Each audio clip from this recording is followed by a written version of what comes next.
and as deep as the waist level when it's at its max, and when it's at its minimum, it's as low as the knee level.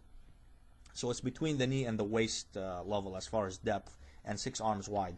So it looks to me, even from ChristanPrince's data, that it's a stream. But anyway, that, you know, regardless whether it was a well or a stream, the color, as the Prophet of Islam said in many narrations, and here I'm going to quote from Imam al-Ghazali's The Book of Religious Learnings, Volume 1, page 138.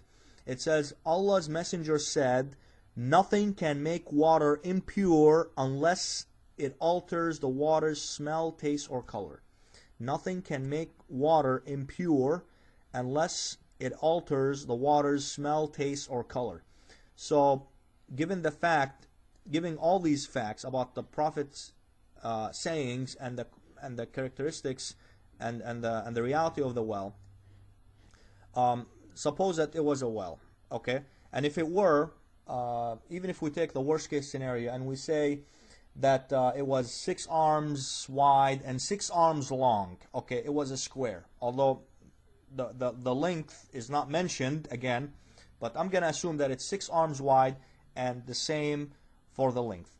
Okay, I calculated this and it turned out to be almost as big as my room here in the United States. An average bedroom's area, it would be you know, the ground area, it would be around this size. Okay, 6 arms wide and 6 arms long, it would be as big as a bedroom. Okay, and remember, it was about a waist deep.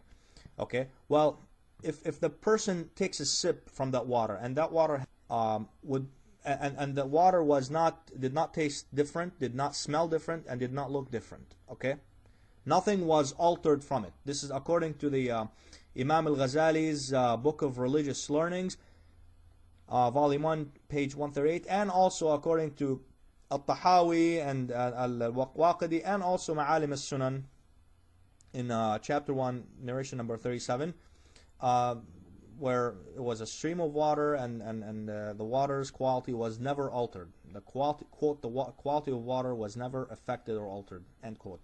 So if you take a sip from such water, whether it was a well or a stream, and it didn't taste any different, well, does this make the water unclean? Actually, according to the Department of Energy, the United States government's Department of Energy, soil or sand does clean the water from and filters it out from the poisonous bacteria. That is why underground water is clean when it bursts out of ground, because the soil had filtered it out. That's why the stream of Zamzam in Saudi Arabia, people drink right from it, okay, because it comes right from the ground as fresh water. Soil, it is written, and I'm going to quote the Department of Energy, the United States of America's Department of Energy, saying that soil cleans the ground, cleans the water. Let us look at the following website of the United States government's Department of Energy website. It's www.newton.dep.anl.gov. Again, that's www.newton.dep.anl.gov/ask that stands for Ask a Scientist /GEN01/GEN01688.htm. The following quotes can be found in that official government website. Here I read, "Soil actually cleans and filters the water."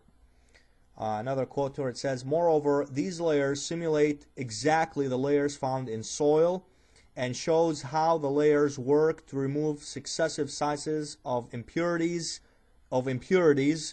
without compromising its ability to do so." This is the mechanical aspect of explaining the soil's ability to filter water. And here's in another quote. So how does being percolated through the ground help cleanse water? From a mechanical standpoint, the soil acts like a big strainer and can trap particles that way. Also, from Wikipedia, from the uses of soil, we read, this is from the wikipedia.org website, this is the scientific website. It says soil cleans the water and it as it percolates, meaning as the water passes through sand, or as the water mixes with sand. Also in dictionary.com, if you look up the word percolates, P-E-R-C-O-L-A-T-E-S, you'll find a similar quote, that soil cleans the water as they merge together, as it percolates. So as we see, soil is a natural filter for water. And the Prophet of Islam, peace be upon him, when he said that nothing makes the waters well dirty or unclean, that's because it was in fact because the water was mixed with soil, desert soil. And again, the taste of the water, the smell of the water, and the color of the water were not different. Were not any different. So it's clear that the water was okay to drink and perform ablution in it, even if it might sound disgusting to us today, because we have much higher standards in sanitation and cleanliness than they had back then.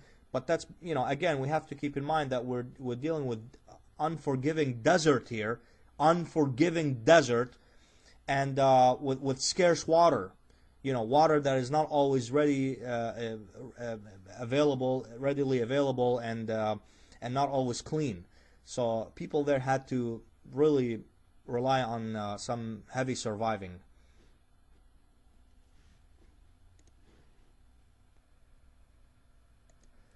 Also, another proof that about the Prophet of Islam, peace be upon him, never drank any water or used any water for ablution that had any taste of blood in it, or a taste of dead meat in it, or dead carcasses in it, is in the Noble Quran.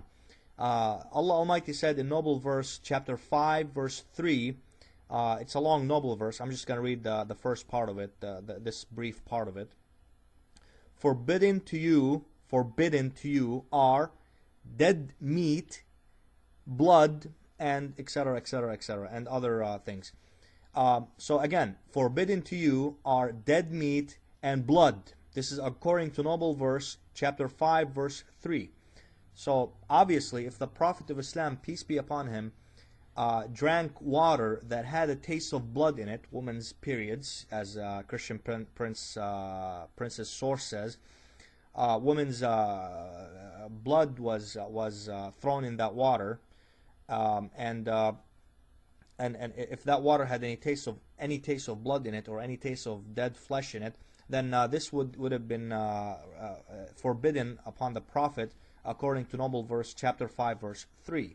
So this is another proof that the Prophet of Islam drank water or used water for ablution that was okay, for according to their humble standards and survival standards of their time. Of course, according to us today, it's completely disgusting.